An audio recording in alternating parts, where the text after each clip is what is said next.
പലപ്പോഴും നമ്മൾ ചർച്ച ചെയ്യുന്ന ഒന്നാണ് ആയുർവേദ മരുന്നുകൾ കഴിച്ചു കഴിഞ്ഞാൽ ലിവർ നാശമാവും അല്ലെങ്കിൽ അത് കിഡ്നിയെ ബാധിക്കും എന്നൊക്കെ പറഞ്ഞിട്ട്.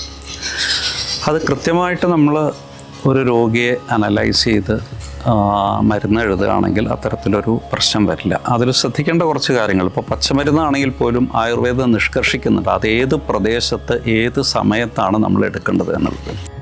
നമ്മൾ ആ കളക്ട് ചെയ്യുന്ന സ്ഥലം ഓൾറെഡി വല്ല കെമിക്കൽ ഫാക്ടറിയുടെ അടുത്തുള്ളതോ, ഇപ്പം പലരും കളക്ട് ചെയ്യുന്നത് നമ്മൾ റെയിൽവേ ട്രാക്കിൽ ഉണ്ടാകുന്ന ചില മരുന്നുകളുണ്ട്, അവിടെ നിന്ന് എടുക്കുന്നുണ്ട്, അത് ഏറ്റവും പൊല്യൂട്ടഡ് ആയിട്ടുള്ളതാണ്. അത് വെച്ച് നമ്മൾ മരുന്നുണ്ടാക്കി കഴിഞ്ഞാൽ അതിൻ്റെ ദോഷം മുഴുവൻ ആ മരുന്നിനകത്തും കാണും.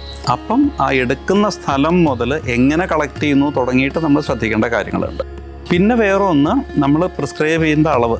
ഏറ്റവും അത്യാവശ്യമുള്ള മരുന്നുകൾ മാത്രമേ നമുക്ക് പ്രിസ്ക്രൈബ് ചെയ്യേണ്ട കാര്യമുള്ളൂ ആയുർവേദത്തിൽ. കാരണം ആയുർവേദത്തിൻ്റെ നമ്മുടെ ആ ഒരു ഘടന വെച്ച് നമ്മളൊരു രോഗിയെ അസസ് ചെയ്ത് നമ്മൾ വരുമ്പം പല ലക്ഷണങ്ങൾ അവർ പറയുമ്പോൾ അതിൽ നമുക്ക് റൂട്ട് കോസ് എന്നതാണെന്ന് അറിയിക്കുന്ന കുറേ കാര്യങ്ങളുണ്ടാവും.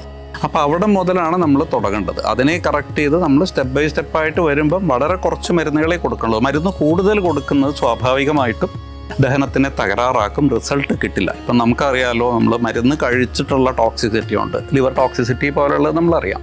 ഇതൊക്കെ ആ ഒരു മരുന്നിനെ ബോഡിക്ക് അബ്സോർബ് ചെയ്യാൻ പറ്റാത്തൊരു അളവിലേക്ക് നമ്മൾ കൊടുക്കുന്നുണ്ടെങ്കിൽ അത് ശുദ്ധമായിട്ടുള്ള ആയുർവേദം എന്ന് പറഞ്ഞിട്ട് നമ്മൾ കൊടുത്തുകൊണ്ട് കാര്യമില്ല. എന്തിന് നമുക്ക് ഭക്ഷണം പോലും തയ്യാറാക്കില്ലേ, നമുക്ക് ദഹിക്കാൻ പറ്റുന്നതിൽ കൂടുതൽ കഴിച്ചു കഴിഞ്ഞാൽ വയറ് തയ്യാറാക്കും.